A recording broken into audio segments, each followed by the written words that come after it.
All right, welcome everyone. Welcome for those watching us through the internet. It's a pleasure to have all of you here in a beautiful Sunday, right outside. Very sunny, beautiful. So today, Tiago gonna talk about practicing the virtue of patience. So let's start being patient today, like we have been, right? Everybody wait for the lecture. So, but before we do that, I invite Otto to do the initial reading and prayer, and right after Chad, we started the lecture. Thank you. Thank you, Marcio. Okay, I will read a passage from The Happy Life, from Divaldo Pereira Franco and Joana de Angelis. You are not a distant observer of life. You are a member of the universal organism, invested with tasks and responsibilities. Carrying them out will lead to many successes for you. The position of a detached observer leads to erroneous viewpoints and conclusions. On the other hand, conscious participation gives the correct measure and provides a better understanding of the data at hand. Consider yourself a valuable person in the web of creation who is becoming more and more active in the Father's work and making it better known and respected. You are a God's heir, and the universe, in a way, belongs to you. So, with this message in mind, let's all close our eyes and be thankful for the opportunity of being here together, being thankful for God, our Creator, Jesus, our Master, for the opportunity of being alive, the opportunity of being here to learn a little bit more, and to use the message that Tiago will provide us to improve our lives, improve the lives of others. That's the main reason of us being here, to improve the lives of others around us. Thank you, and so be it.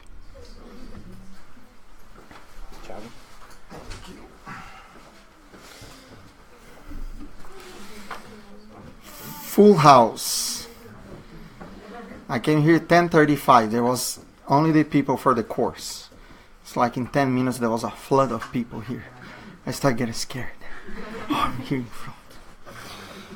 First of all, thank you, Otto, for the kind words. I just need to make a disclaimer. Those words are not mine. Those words come from the gospel. I am a poor deliverer of the message. So be patient with me, because I will try to do my best to present a little bit of this reflection that I've been doing on this theme. And as always, the message that we read before is really appropriate, because thinking about patience made me think about two different moments in our lives here in the center. One was the entire year of 2016. And then during the lectures throughout this entire year of 2016, we've learned the foundations of the Spiritism. So then there was a lot of information. There was a lot of, educational material, what are the premises of the Spiritism based on the gospel, the message of Jesus. And this year we're talking about the applications of some of those premises and those foundations in our daily lives. So I think many things change in that way. One, it's like we read a textbook and then we need to apply. And when we apply, we are not a spectator anymore. So then the message is very appropriate, because we can sit and read a book and have information and pass that information. When we try to put in practice what we are learning, it changes everything. So then the subjects, they gain a different color, or I call a different spice to it. it tastes different talk about patience when we live experiences that help us to be more patient, right? And that's my invitation, like to try to look at it instead from an educational point of view, from an experiential point of view. Of course, that there is a lot of information that we need to gather, but I'll try to make sense of this information a little bit for our daily lives. And we're going to do even more at the end, the middle to the end of the lecture, so then bear with me.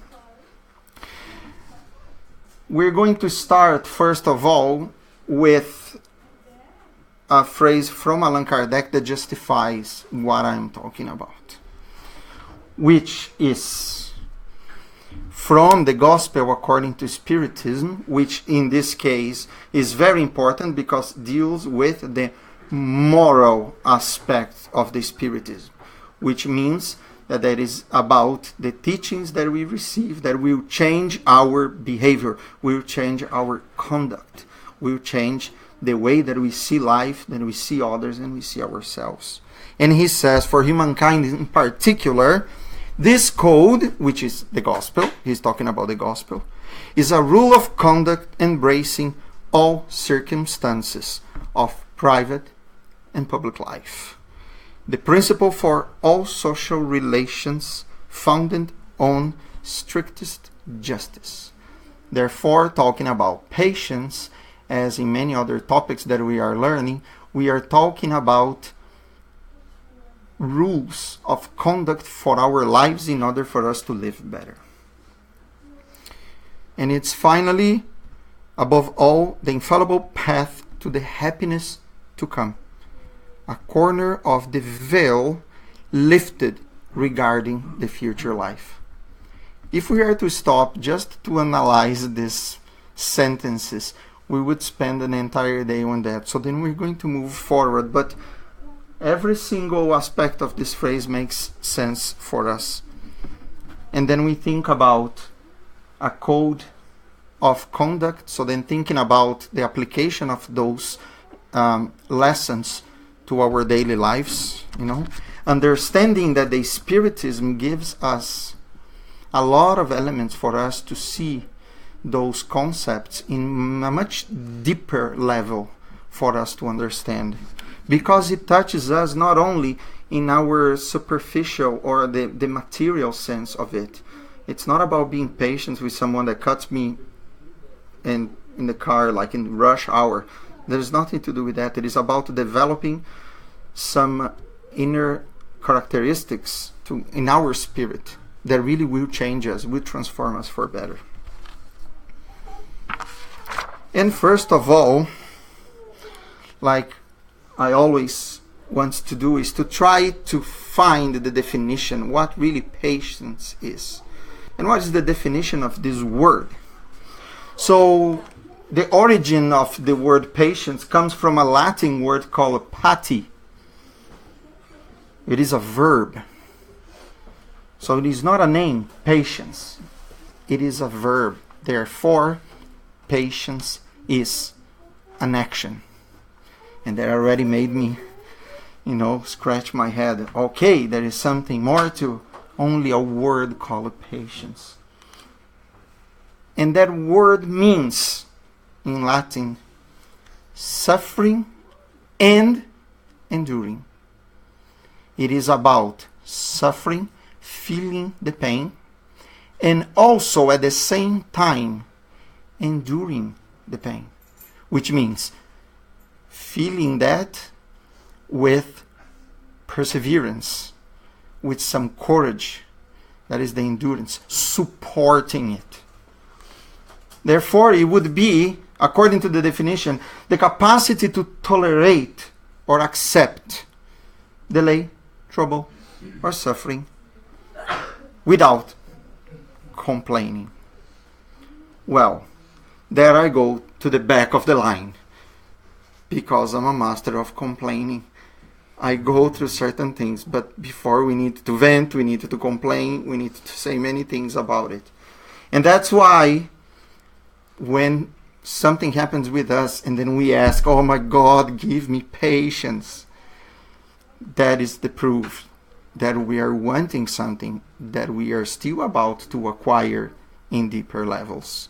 We are learning how to be patient. And in Spiritism, the patience, like many other characters of our spirit, is what we call a virtue. It is a moral quality. It is a quality of the Spirit. And it is expressed on our daily conduct. And that's why, going back to Allan Kardec, he's talking about our conduct, because the origin and the essence of patience is about an action that reflects our moral conduct. And it is something that we learn and practice and apply and master throughout our evolution. Therefore, it is not something that we can achieve in 1 or 2 incarnations. It is a lifelong task of the Spirit. And when we talk about a spiritual life, we put in perspective. And we are not talking about one material life. We are talking about several experiences that we are going to have, having opportunity to put in test our patience in order to endure certain difficulties, in order to really incorporate this concept in our daily lives. And then we go, first of all, to the gospel. And the gospel that I say is the gospel of Jesus. It's the New Testament. It is the good news. And going to the source is really interesting, because when we see those concepts being expressed in the gospel with the lens of the Spiritism, we can start extracting some meanings from it that are really incredible. Not necessarily we will see directly in the gospel references to patience. But Jesus, throughout his time with us, he lives patience and he teaches patience.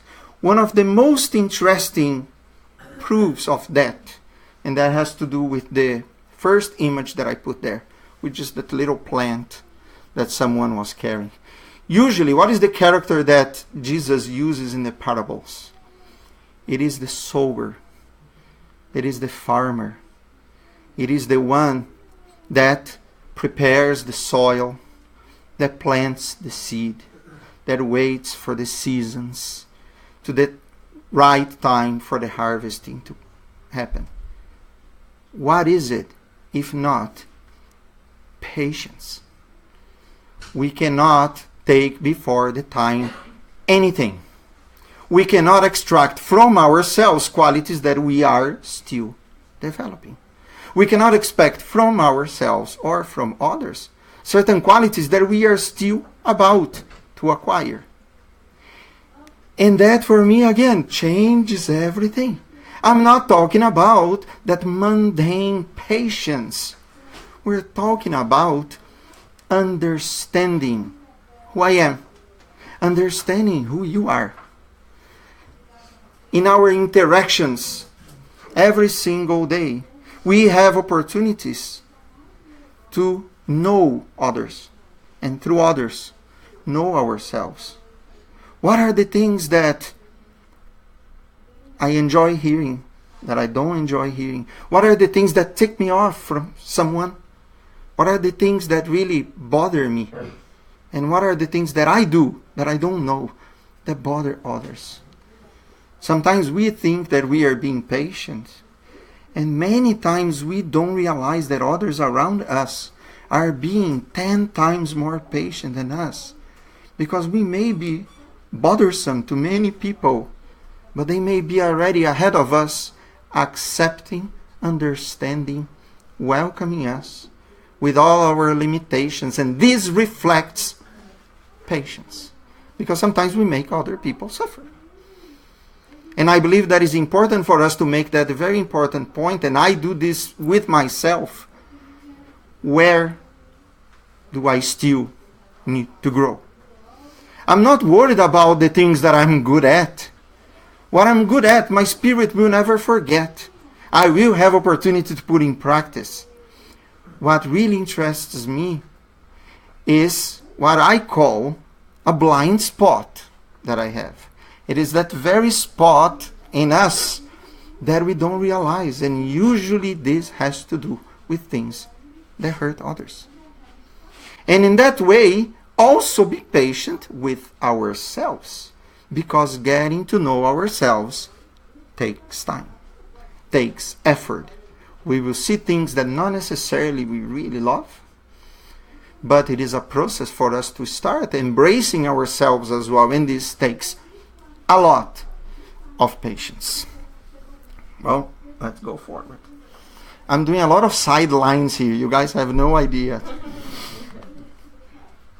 So first of all, the Sermon on the Mount is a huge repository of examples for us on how to endure suffering, on how to go through the difficulties that we go through with courage, with perseverance, with courage. I said courage before.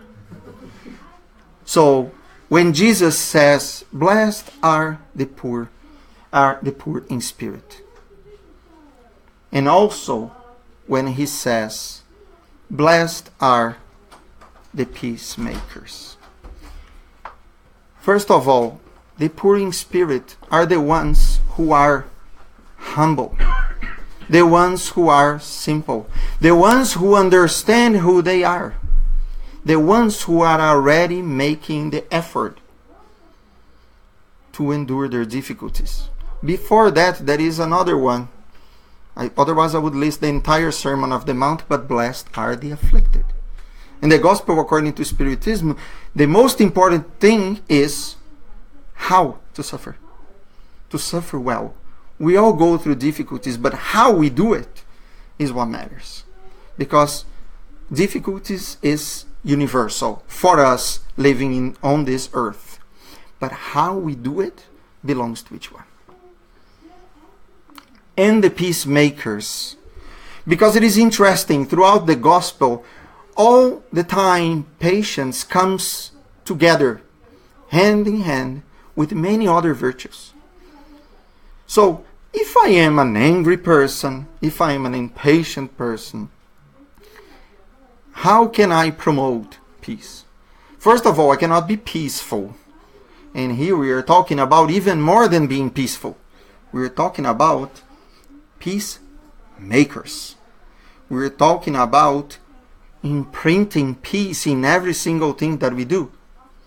Therefore, having patience with someone that is angry at us, trying to understand if this is personal with us or not, trying to understand where this person is coming from, understanding their own sufferings as well and their own difficulties, and with a different gesture, with different attitude, with a different word, and sometimes with silence as well, putting in practice the patience that we are talking about, we are going to promote a much more peaceful environment for ourselves, for others.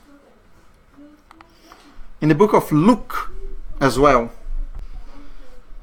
when Jesus was in fact prophesying about lots of tribulations, persecutions, and wars that the disciples will experience themselves, he said to them, "By your endurance, you will gain your lives." By going through those challenges and those trials, Jesus is telling us that we will leave those challenges victorious. And what is that victory here? It is not about getting a weapon and going to that war. That war is happening every single day inside ourselves. It is that war of despair against the hope. It is the war of seeing a real war happening around us and still have the ability to think something positive about it. I was trying to talk about what I could give in terms of introduction today, and I looked at the news and there were many things that were very negative. And at the same time, I remember, well, historically, today, that is a day that we call the Palm Sunday, right? For those who grew up in a Catholic tradition, today is the Palm Sunday. And the Palm Sunday presents a very interesting time. And the Hebrew people in the time used that time preparing themselves for a party, for a feast that they used to call the Passover, which is a fest of liberation, because they were freed from extermination, because they put the cross in their houses and the Spirit passed over their houses and didn't kill them, according to the traditions of the Old Testament. So the Palm Sunday today, that represents the entrance of Jesus in Jerusalem, which was a very important center in that time. And they called him king. And he came by the back door, and he came by the outskirts of the city, and he didn't come by the most important gates of the city, because he was with that attitude showing us that battle is in the backstage of our lives, is our inner lives that are in war many times. When our habits, our old habits and the new habits that we're learning collide within us, and we need to make choices. And finally, Jesus tells us, and this has a lot to do with our virtues and has a lot to do with patience as well. You are the light of the world. Let your light shine before others, so that they may see your good works and give glory to your Father who is in heaven. There are many messages in the Spiritist literature that will bring a lot of meaning and bring the essence of this passage of Jesus. Because in order for us to shine that light, we need to have a huge process of understanding where are our shadows. This demands patience, because we don't like looking at our shadows. To shine the light is to let ourselves be clear, because we are going to reflect the light that comes from above. The light that is coming from God through His love to all of us. That comes from Jesus to the light of His own gospel. And then we are able to start putting in practice, understanding, conflicting ourselves, trying to look at our conduct and see what works, what doesn't work, what hurts, what doesn't hurt, in order to really let our inner light shine. We're talking about the virtues, and we know that we carry the seeds of those virtues within us. Therefore, we carry the seed of patience within us. So, from the gospel to the gospel according to Spiritism, there is the chapter 9, which is called Blessed are the meek and the peace, according to the translation, the peace loving. Some translations would say the peacemakers. I prefer the peacemakers, because loving peace is not being peaceful. And being peaceful is not, that's what leads us to be peacemakers. That message is called patience. And that is inside this chapter that talks about peace. And this chapter also talks about meekness, moderation, docility, affability, and also refers to those qualities as part of a law. What law is that? It is the law of love, justice, and charity. It is the last law that we learn in the Spirit's book, in the chapters of the natural laws. All those qualities are built in the law of love, justice, and charity. Therefore, the law, all those laws should regulate our lives and maintain the harmony and unity in them and for us. Where are the laws written? You remember, in the conscience, which I like to say, our heart. So the laws are alive in us. This message is really beautiful, and I would like to take a little bit of time just going through a couple of phrases of this message for us to understand what the spirits are talking about patience. And they start in the same way that we understand the concept of patience as suffering. They will start with pain. Pain is a blessing that God sends upon us. Therefore, don't become troubled when you suffer. Instead, bless the Almighty God, who through the pain of His world, of this world, has marked you out of the glory of heaven. And here again, first of all, being a form of give us the ability to endure. Makes us look at the situations that we go through in our lives, or gives the opportunity, and it is our effort to make it happen, with a completely different set of eyes. Right? If the pain is a blessing, of course, that the patience will be a virtue.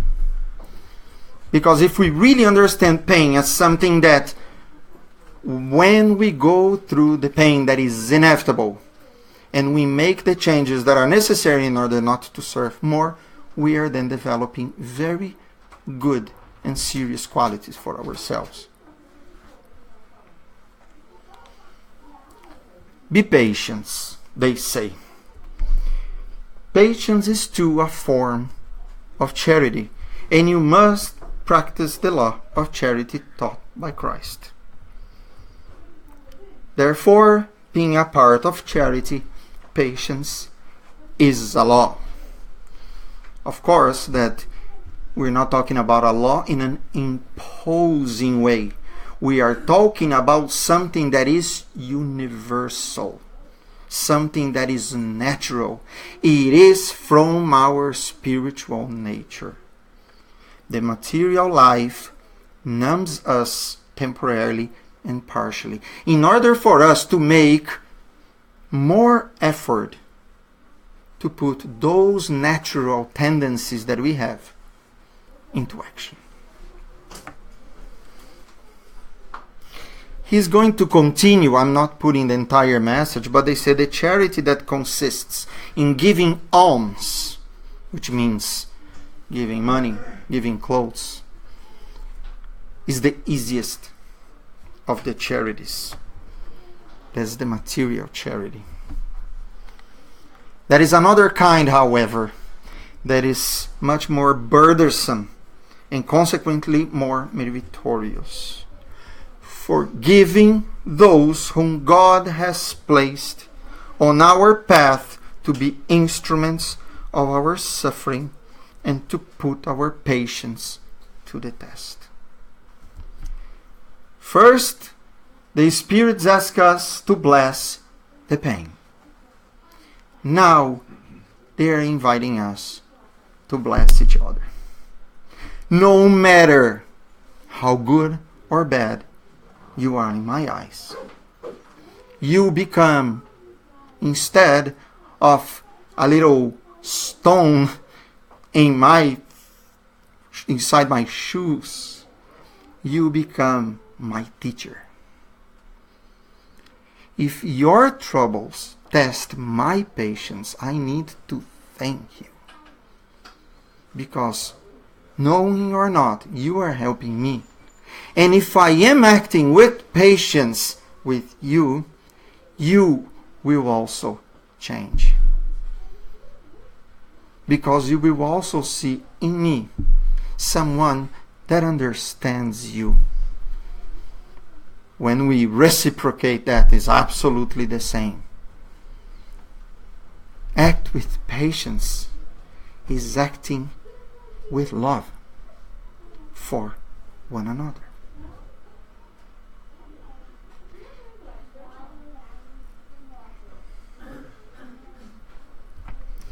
And the patience reflects our moral state. Here we are not talking about, again, not material. It is moral. It is a quality of the Spirit. We understand our moral state through the expression of that conduct. For instance, how we feel. More important than how we act is how we feel when we are being tested. Do we need to put a huge effort in order to bite our tongues not to say something to someone? So then we know where we are. If we look at someone and comprehend, we know where we are. If we don't bother and we have a good word to give back, we know where we are. That's what defines us. It's not the external expression of our patience. Many times the silence reflects someone, warming up revenge against someone else. The silence itself doesn't reflect goodness. It is our inner conduct. The one that you feel and the one that God sees.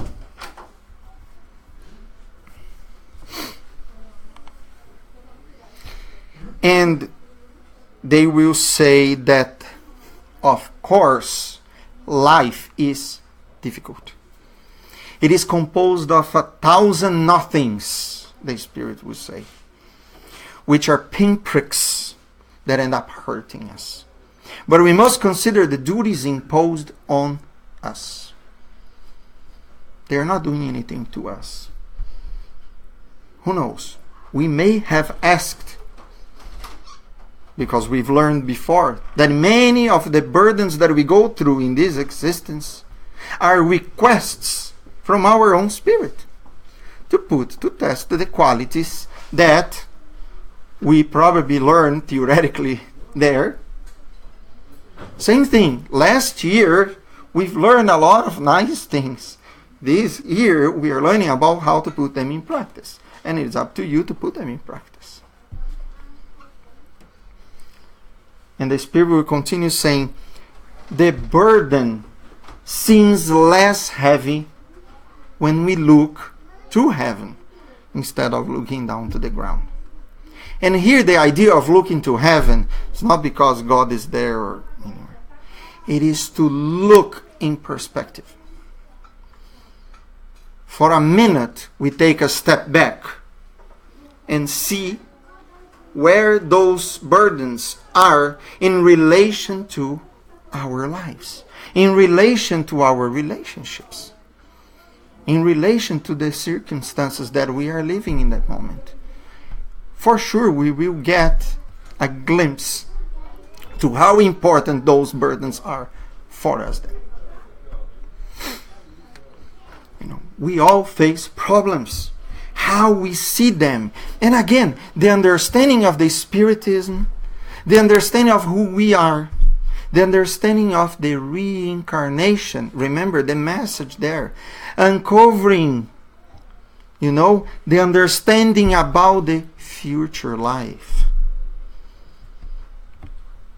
The afflictions that we go through are an effect of our past conduct, of previous existence, or even this one. If I put my hand on the stove and the stove is on, it's going to hurt. It is a natural consequence. Pain, biologically, anyone who is in the health field knows. What is pain? Pain is the best thing that we can have.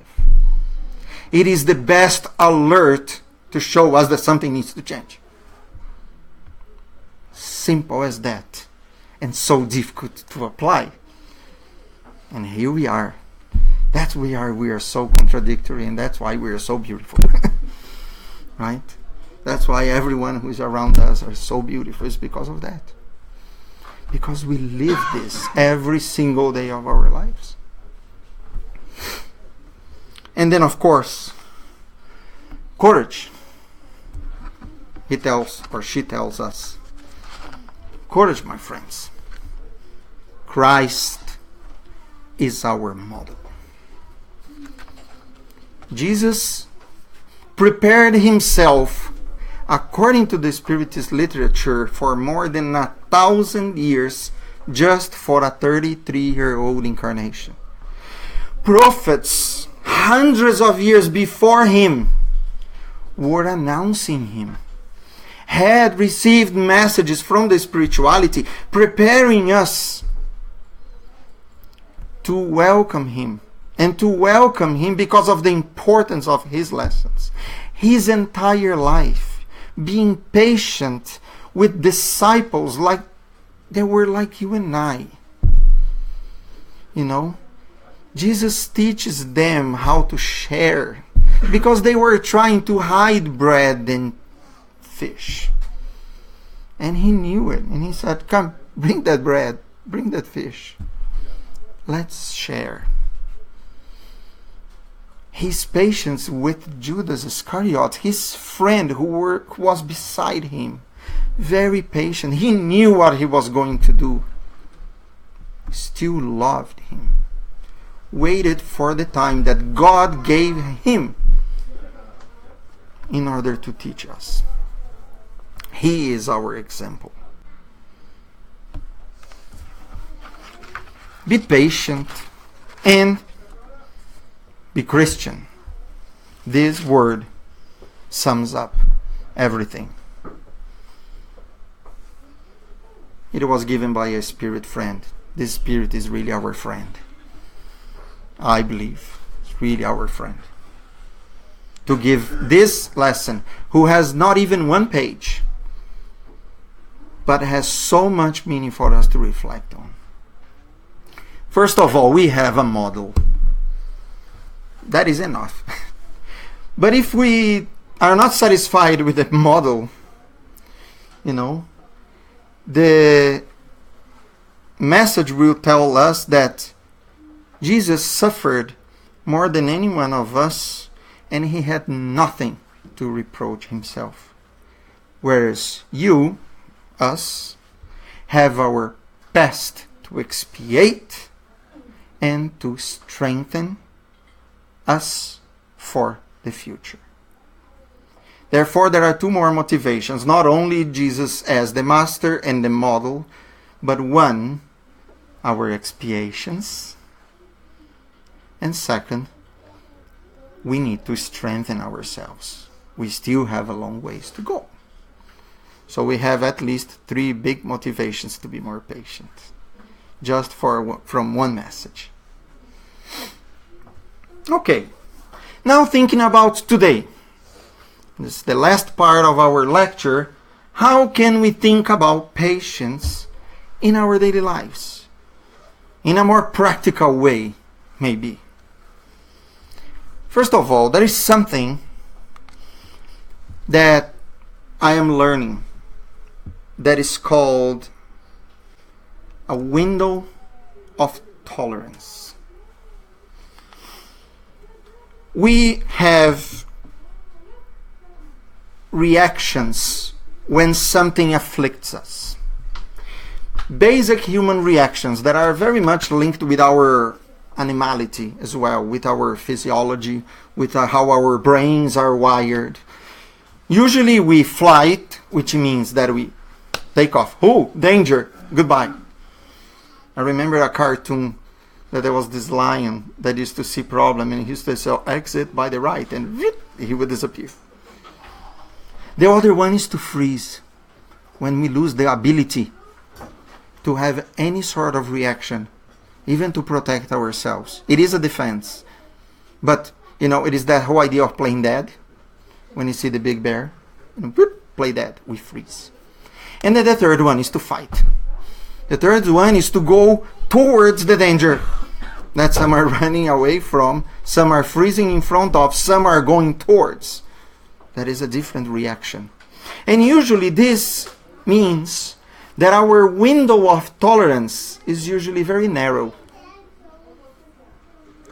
We react very fast. We reflect very little. Therefore, our actions are not as efficient as they could be. What does patience have to do with that? It has a lot to do with that.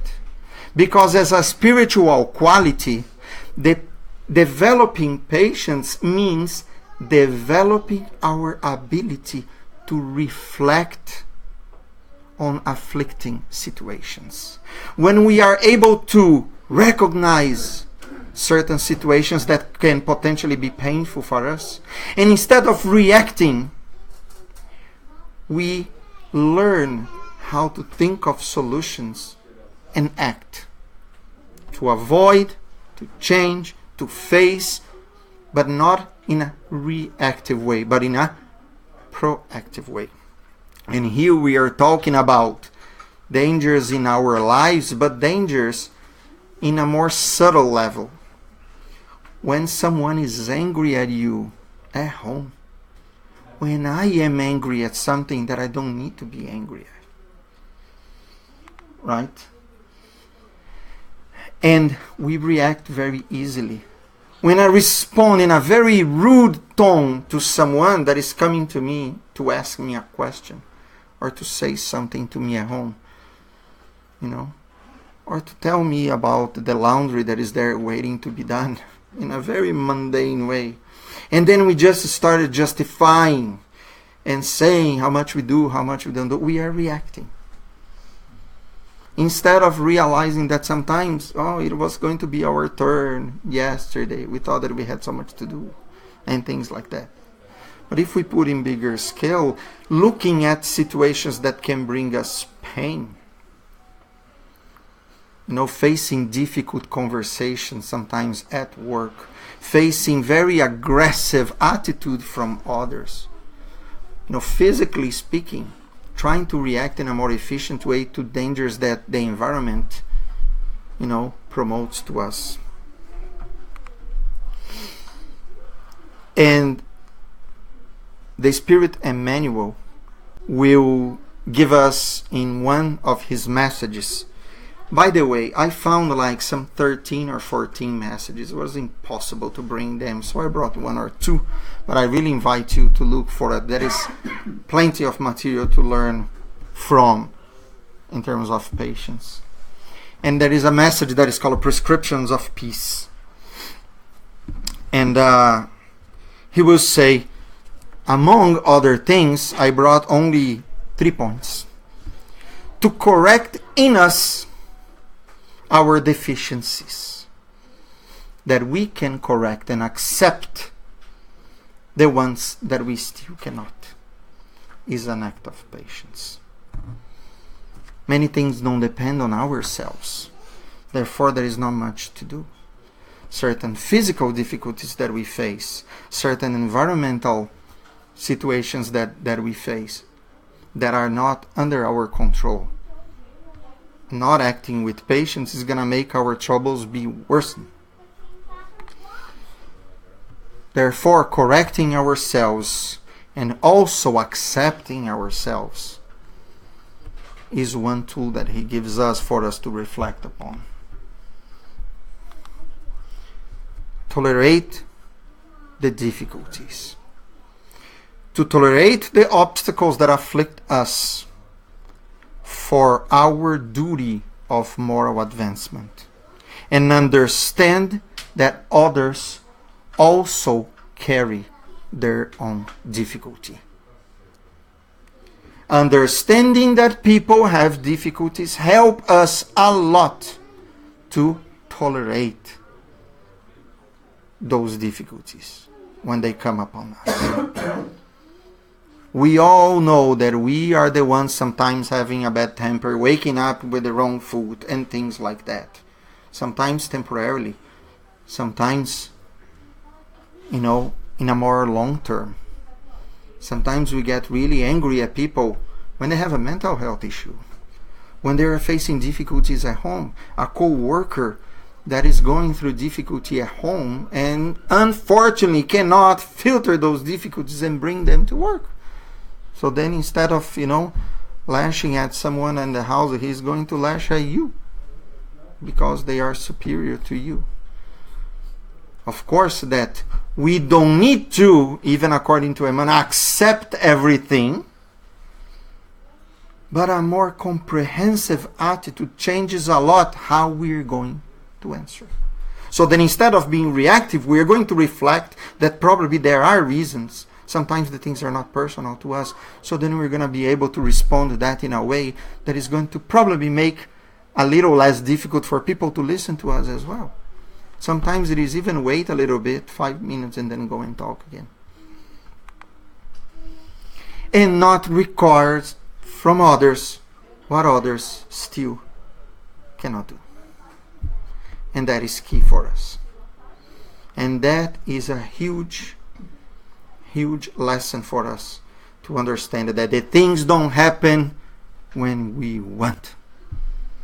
Things happen. Especially when it has to do with our neighbors. They have their own pace. As you ask respect for people when you have your own.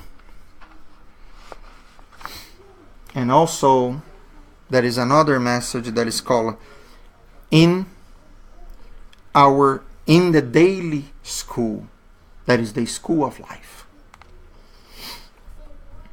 It is about especially conquering ourselves and our anger. He will say that patience is not external appearance of serenity in our face, with a tormented and convulsive thought. There we go. A beautiful face to someone can mask sometimes a lot of inner conflict. Real patience is not made of negative emotions, hardly refrained in the heart, and susceptible to explosion. Authentic tolerance comes from understanding. And we all have within ourselves an array of logical thinking in order to build a city of patience in our inner world. So beautiful. We all have all the bricks to build a road of tolerance. And each creature has their own lessons according to their own needs. And every lesson is a chance for betterment.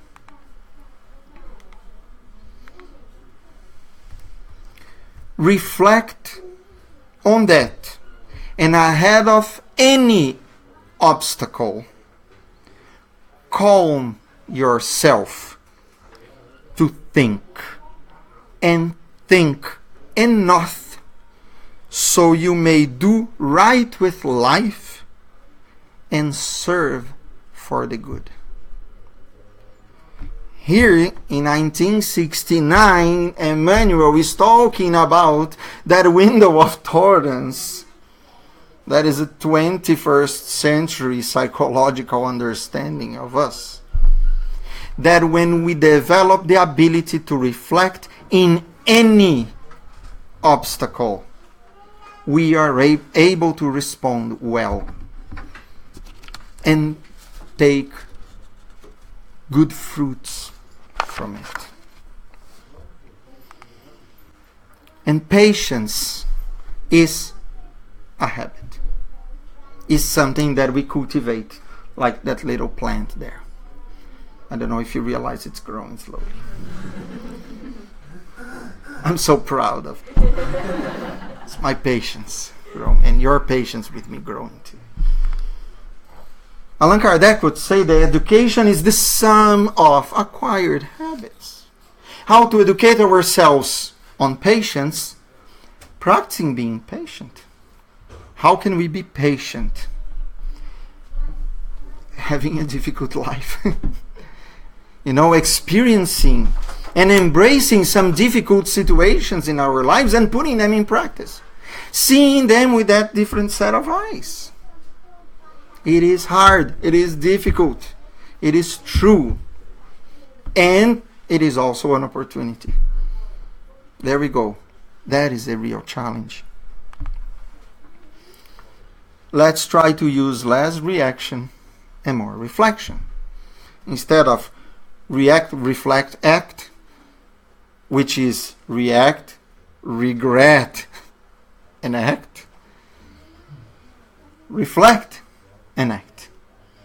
Because usually our reflection comes too little too late when we feel bad about it, and then we need to go back. And then we do as twice as the job that we need to do. That is the idea of trying to put this in a tangible way for us. We respond to someone, we get home, we don't say hi, we don't realize that someone is talking to us. We go do our thing. And then we come back, try to talk to the person, they're not responding to us. And then I say, oh, why are you not talking to me? And we didn't realize that we were the ones starting. And then we stop and reflect when we realize, oh my gosh, I got home, didn't say anything, complain about this, about that, the food didn't have too much salt. And then suddenly someone doesn't want to be together with me or feeling sad beside me. I am causing that.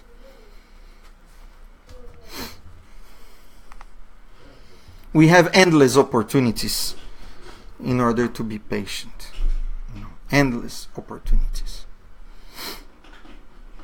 To be patient with ourselves when we recognize that we are still not perfect.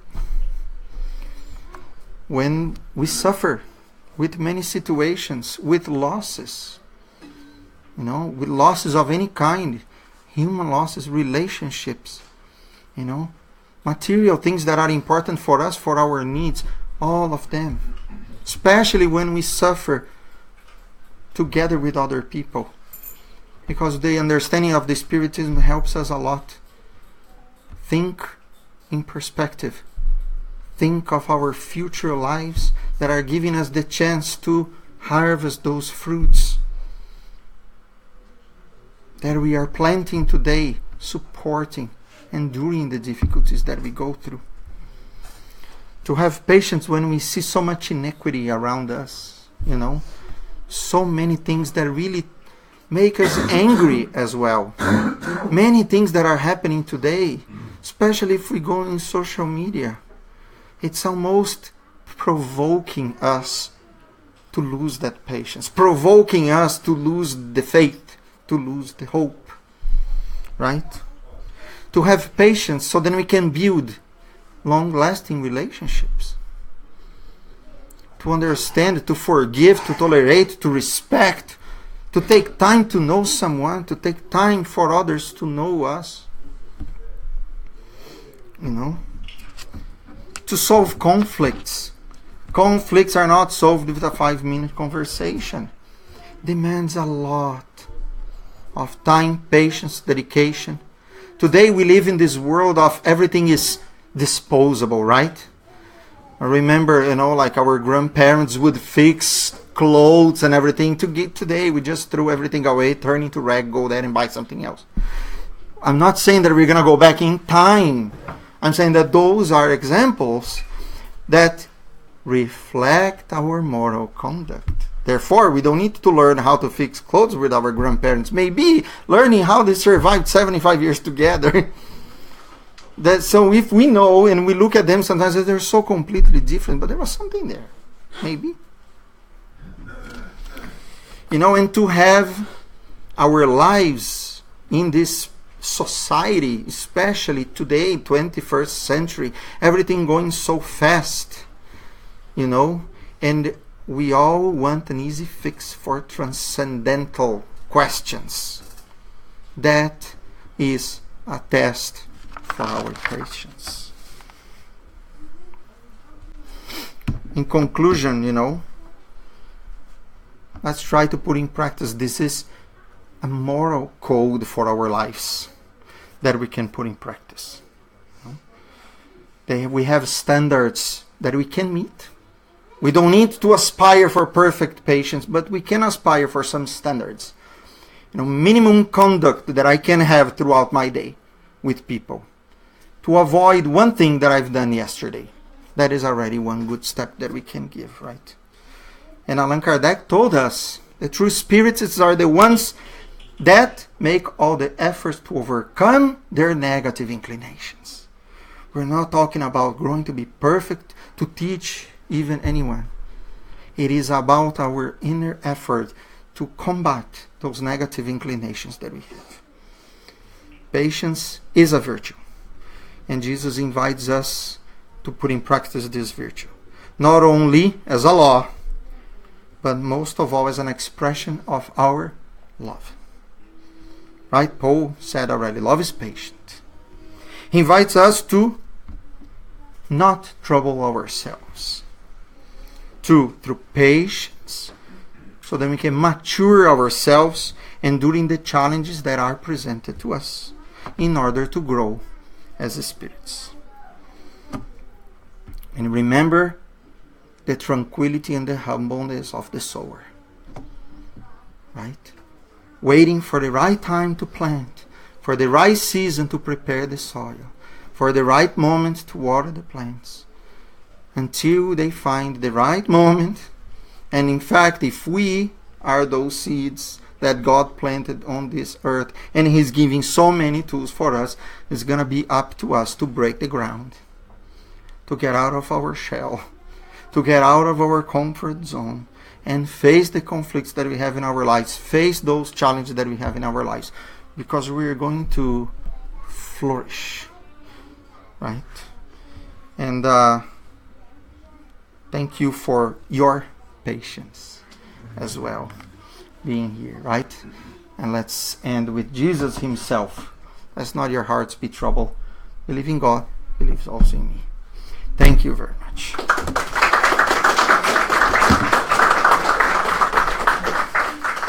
Thank you, Tiago. We do have some minutes for questions or comments. Anyone?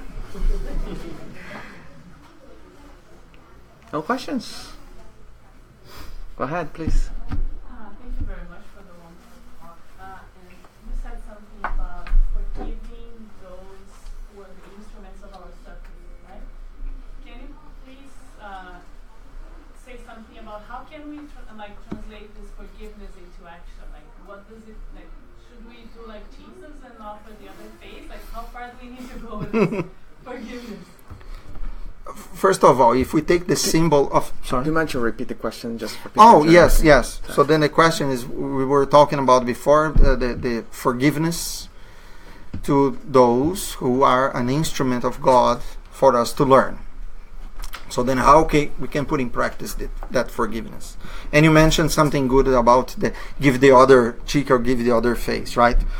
I try to take this as a symbol, as almost everything that we learn from the gospel, because giving the other face or cheek or side is presenting the other side of situation.